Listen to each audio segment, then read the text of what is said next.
کرتا ہے، لیکن ہم دیکھ رہے ہیں کہ ان خبروں کے بعد آپ ہمارے ساتھ ہی موجود رہے. اس وقت ہمیں جوائن کیا ہے مزمل اسلم نے، تجزیہ کار ہیں. بہت شکریہ مزمل صاحب آپ کے وقت کا. فائنلی وہی ہوا جس کا ڈر تھا، اور ایک عرصے سے لوگ کہہ رہے تھے کہ جب ڈالر اور روپی کے درمیان فرق ختم ہوگا تو بہت بڑی مہنگائی کی لہر آئے گی. کیا کہیں گے؟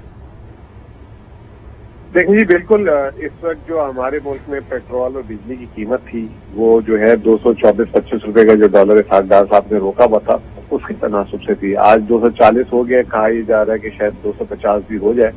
تو اب جو نئی پیٹرول کی قیمتیں 1 تاریخ کو آئے گی، ڈیزل کی قیمتیں آئیں گی، وہ 250 کے تناسب سے ہوگی. بجلی کی قیمتوں کا، گیس کی قیمتوں کا تعین 250 کی قیمتوں سے ہوگا.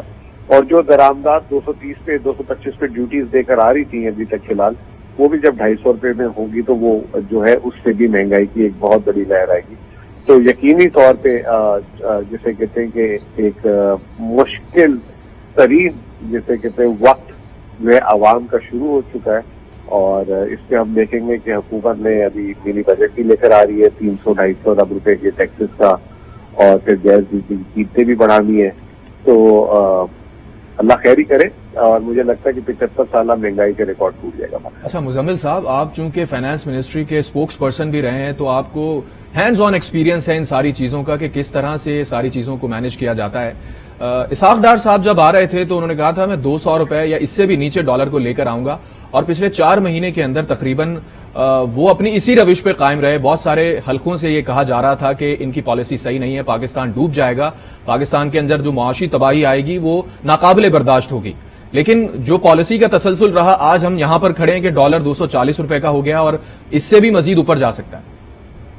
دیکھیں، بات یہ ہے کہ اسحاق ڈار صاحب نے اپنا سی وی جب نواز شریف صاحب کو اور باقی پی ڈی ایم کو دیا تو اس وقت اپنے سی وی میں انہوں نے لکھا کہ نفتا ملک کو نہیں سنبھال پا رہے، اور وہ جو ہے ایک بہترین چوائس ہے، اور وہ 200 روپے سے نیچے ڈالر لائیں گے اور مہنگائی کو بھی کم کر لیں گے، اور پی ٹی آئی کو ایک اچھا جواب بھی ملے گا اور ہم الیکشن جیت جائیں گے آگے میری پالیسیز کی وجہ سے. لیکن اس کے پس منظر میں اسحاق ڈار صاحب کو پاکستان میں آنا اس لیے ضروری تھا کہ اگر وہ نہیں آتے تو ان کے کیسز ختم نہیں ہوتے، ان کی جائیداد اور جو رقم ہے وہ بحال نہیں ہوتی.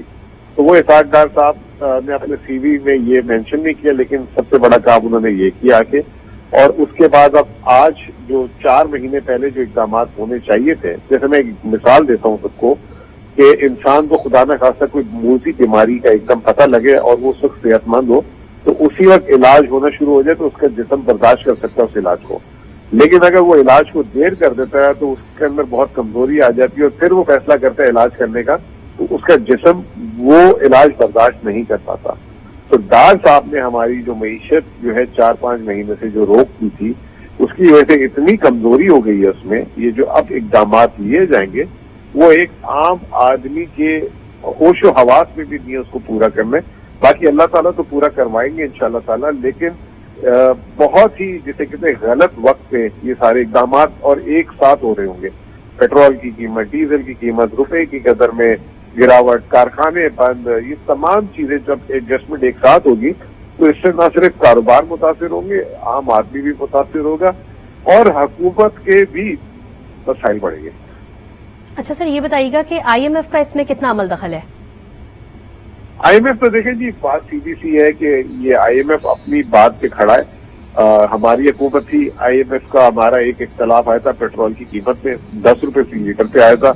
وہ اسی وقت ہماری حکومت ختم ہو گئی، اس کے بعد 100 روپے بڑھا دیے، لیکن آئی ایم ایف خوش نہیں ہوا. اب آئی ایم ایف کہہ رہا ہے کہ ٹیکس کی ہدف کم ہے، آپ کے جو ہے شرح نمو گر رہی ہے، آپ کا گردشی قرضہ بڑھ رہا ہے. تو وہ تمام چیزیں جو ہیں یہ جو پچھلے 9 مہینے میں اور بہت زیادہ خراب ہوئی ہے، تو اس کو جو ہے وہ آئی ایم ایف کہہ رہے ہیں کہ آپ اس کو ریکور کریں ورنہ ہم آپ کا ساتھ نہیں دیں گے. اور حکومت نے بہت کوشش کی، دنیا سے بھی سفارش لگائی، وزیر اعظم سے بھی فون کروائے، آرمی چیف کو بھی انوالو کیا، سعودی عرب بھی لے کے گئے، ادھر ادھر لے کے گئے. کہیں سے رقم نہ لینے کے بعد آخر میں گھوم کے آئی ایم ایف کے پاس آئے. اب سوچے کہ آئی ایم ایف کی اس وقت بارگیننگ یا ڈکٹیشن کتنا اسٹرانگ ہو جائے گا جب ان کو پتہ لگ گیا کہ ان کے پاس اور کوئی. لیکن مزمل صاحب، اب سے 2-3 روز پہلے تک تو اسحاق ڈار ابھی بھی آئی ایم ایف کو تڑیاں لگا رہے تھے اور کہتے تھے کہ ہمیں نہیں ہے ضرورت اس طرح سے ان کی سخت شرائط ماننے کی. آپ ہمارے ساتھ ہی موجود